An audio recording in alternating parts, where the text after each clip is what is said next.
Morning guys.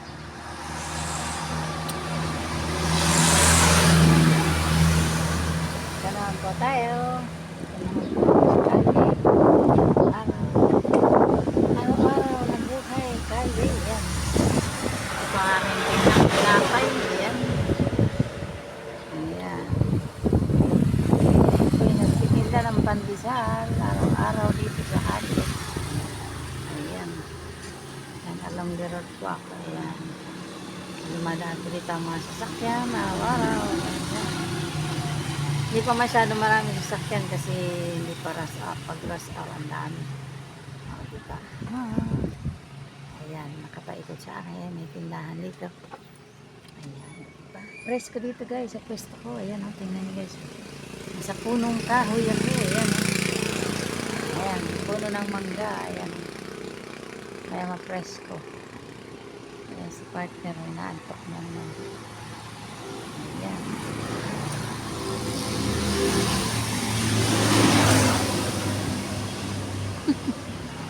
Antok na naman si partner. Diba? Naghihintay lang ng mga mamimili pero konti na lang po ito guys. Ayan. Konti na lang po itong aming tinda. Ayan. Away maubos na po at kami pa ay makauwi na. Para mamayang hapon, iba naman po ang tinda namin mamayang hapon. Umaga lang po ito. Tingnan nyo guys yun, no? Dami pong bunga na rambutan. Ayan. Oh, tanya guys, eh. Punong-puno ng bunga yung rambutan, no? Dami, sarap. Ayan, no? Medyo mapula-pula na po. Orange na mapula-pula na yung iba. Ayan, puno isang puno. Dami bunga. Sarap ng pagnailo. Diba? Ayan guys, ito marami na yung sasakyan. Marami naman masasakyan dito guys. Ayan.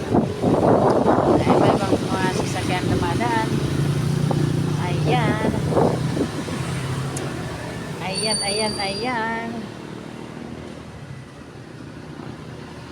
Oh, diba? Aha.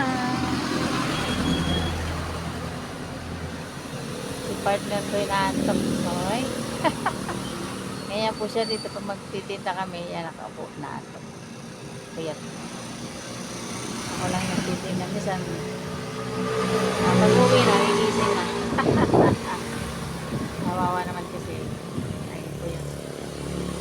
Diba? Guys, guys. Ang ganda-ganda dito guys. Tingnan niyo yung price ko. Daming puno. Diba? Eto, tindahan ng mga ano to. Katabi ko dito tindahan ng mga ano ng motor. Spare parts. Bago lang tayo ito dito. Bago lang siya. Buti nga meron na katabi dito. Kasama ako magtinda. Pero marami naman pong bahay dito nakapaikot sa tinitindahan. Kaya hindi naman nakakatakot. Kaya, diba? Happy lang sa pagtitinda. Importante kumikita. Medyo malulang po ang panahon na mainit. Medyo may ulap siya pero masikat ang araw.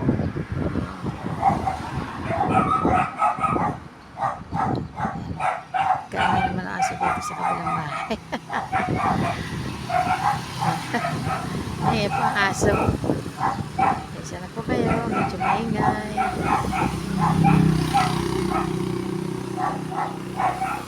Medyo matagal-tagal ngayon ang mintahan. Pero kanina doon kami sa kabilang pwesto. Kaya lumipat kami dito kasi